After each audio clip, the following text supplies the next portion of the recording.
One second. Have a good night. Be careful of that rain out there. We have a presentation for the Monmouth County Community Development Block Grant Program. Our chairman for that is Frank Kraskowiak, and Tom Savino is here as well. Yeah, those will pick you up fine. Good evening, gentlemen. How are you tonight? Good evening. Good evening, Mayor and council members. Tonight we are here to present the fiscal year 2016 Community Development Block Grant application known as the West Farms Road Sidewalk Project. My name is Frank Kraskowiak. I'm the chairman of the committee.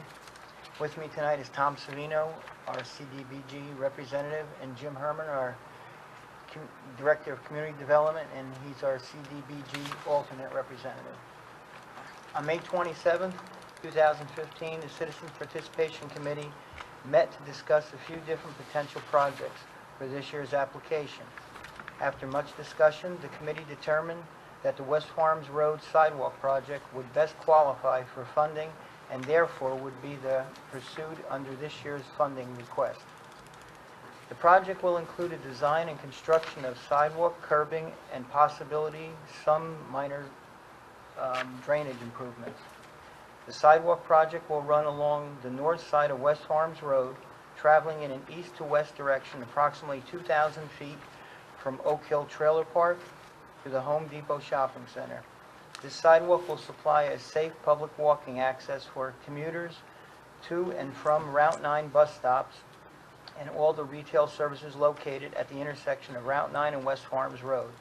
This sidewalk will supply access to the following retail services: Home Depot, Checkers, Dunkin' Donuts, Chase Bank, Jiffy Lube, World Coffee Grill and Convenience Store. This sidewalk will be supplying a safe walkway for the Oak Hill Trailer Park, which has 300 residential trailers, Countryside Place having 180 Mount Laurel apartment units, and the Green Acres Trailer Park having 100 residential trailers. The total comes to 580 residential units. Prior to tonight's meeting, we had held a separate public meeting to solicit input from local residents, but there was no residents attended, so we had no other input. In anticipation of continuing with the recommendation of the Citizen Participation Committee, Jim Herman, the Director of Community Development, did a cost estimate which included soft cost and construction cost. Based on his estimate, we are requesting a maximum grant of $200,000 from the county. We will not know the exact cost for engineering and inspections until the formal proposal is received. During the design process, we will work with the consultants to determine the final layout. This concludes a brief presentation this evening. If the council agrees with our presentation from the CDBG, rules require a quick straw poll vote from the council members to approve or deny the application. No formal resolution is required. We'll take questions from the mayor and council at this time. I have a question, and I like the plan. Were there any other plans that considered, just for curiosity? There was one other with Whitecoff Road to do improvements there, but at the time, there's a lot of construction going on in the area, so instead of maybe doing that now, let the construction area maybe finish and see where you are at that point.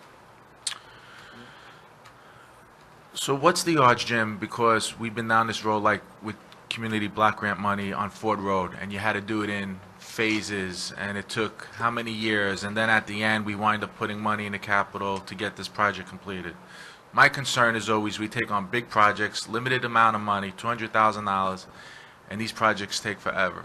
You have any idea what kind of numbers we're looking at? This seems to be a significant project, sidewalks and curbs and drainage, $200,000.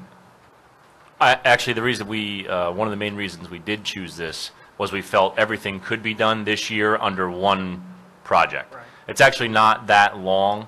It's about 2,000 feet total, and I did cost estimates already for curb and sidewalk work to be done there, and it was underneath 200,000. Really? So yeah, so we felt that rather than doing Wyckoff Mills Road, which was going to be way over that amount if we had to pave the entire road, and we didn't want to do the 400 feet chop up 6 phases later to get there, we felt that this was something that was tangible, it was needed, it was right now, and would be done under one project. So that was one of the reasons why the committee chose this one versus Wyckoff Mills.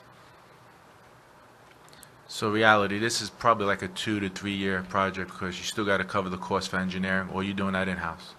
No, I think with the cost of engineering included, the only thing I might need to cover out of that would be inspection. I don't have proposals yet. We didn't go to any of the consultants to ask for proposals. So I believe design and all of construction would definitely be covered by the grant amount. I don't know if inspection services would. That would be based on the numbers. It is a tough little stretch, too. I mean, I've driven that many times in the wintertime, and Oh, yeah. and you have people out there No, it's a walking good up to project. the bus stop right in the road. It's not their fault. There's snow on the ground, there's ice.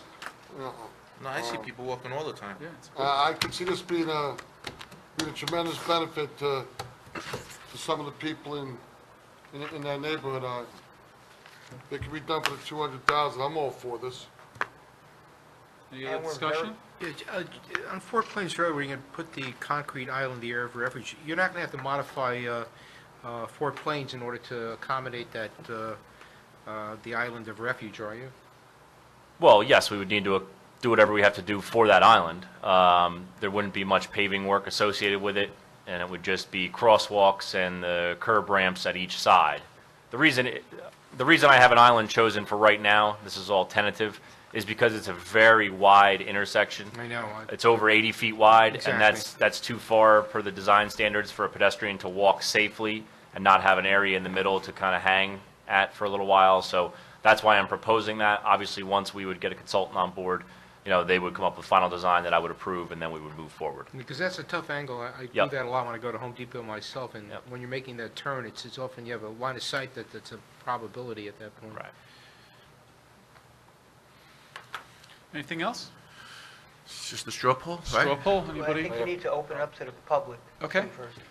Thank you. At this time, we'll open the floor up to any public comment on the choice of the West Farms Road sidewalk curbing and drainage project for this year's CDBG grant application. Any member of the public? Seeing none, we'll close the public portion of that hearing. Straw poll vote, all those members? Yeah, just Go one ahead. more question, Mayor. In terms of the vegetation, the trees, they don't pose any problem to the construction of the sidewalk? You gonna have to take any trees down or modify the, It looks like it's going to be mostly trimming. There's some evergreen trees that are located closer towards the trailer park that might require a canopy envelope of, we'll say 10 feet, 12 feet, just around the sidewalk. I don't really anticipate having to remove any trees. no but root issues either? No Pardon? root issues, the tree roots? That'll have to be determined once we get there. Okay. If we get too close, we might have to take a tree out here and there. That'll be a decision we make at that point, at that time. Okay. Ms. Wallman, you want to just read a quick roll call, record it? Mr. Guz? Yes. Mrs. Smith? Yes. Mr. Walsh? Yes. Mr. Nacastro? Yes. Mayor Gatto? Yes, gentlemen, you have your direct